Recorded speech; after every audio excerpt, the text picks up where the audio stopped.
I want to spend the rest of my life with you. He reaches out and takes my left hand in both of his large hands, holds on to me tenderly but securely. I don't normally say things like this, so when I tell you that you've made my life so much more than it would have been, and I never want our time together to end, you know I mean it. So, would you do me the honour of marrying me? We're already married, I reply.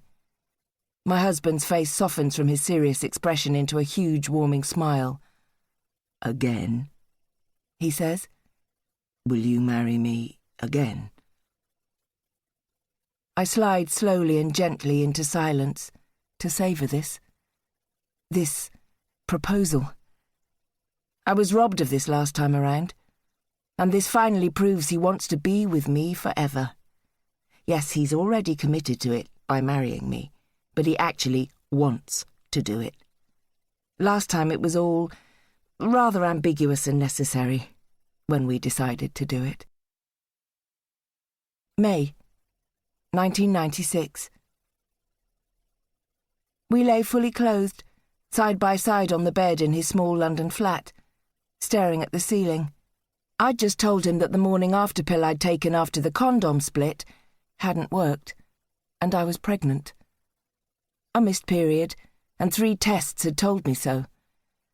I'd waited until we were horizontal to break the news because I suspected he'd fall over. Oh, okay, he said, before sighing a deep, slightly mournful sigh of resignation and defeat. I sighed too, knowing what he meant, how he felt. It wasn't terrible news, it wasn't even bad news, it was just life-changingly unexpected. I wasn't ready. I was sure he wasn't either. But here we were, ready or not. A baby was on its way. We should probably get married, I stated. To stop our parents freaking out, he replied. Because they would, I said. Freak out? Yeah. Yeah. Evan didn't realise that when I said, should probably, I meant have to. If it was just about me, I wouldn't have cared. I wouldn't have minded not getting married. But after what had happened to our family a few years earlier, what I'd put my parents through, I could not do this to them as well. I could not add unmarried mother to my list of crimes. I had to show them that I wasn't who the world thought I was. I was a respectable girl and I could do things the right way. I had to get married.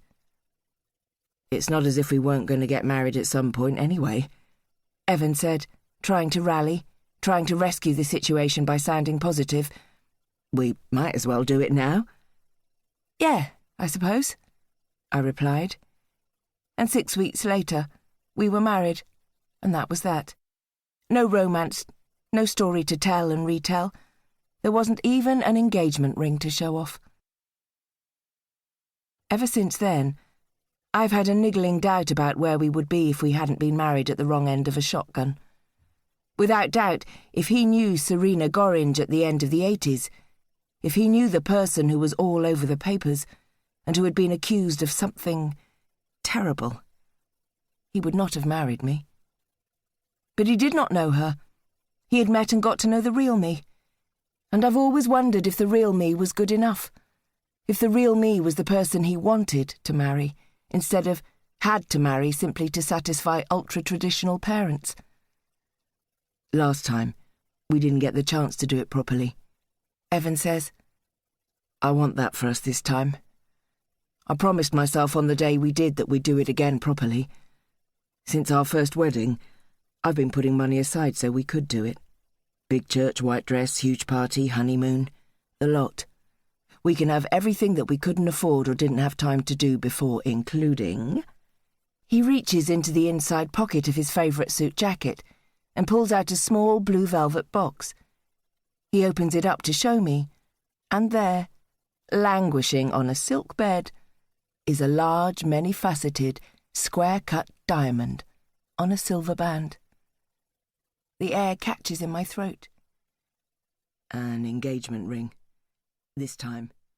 an engagement ring as well as a... To keep listening to this audiobook, I've left you a link in the description so you can do it, at no cost thanks to Audible's 30-day free trial.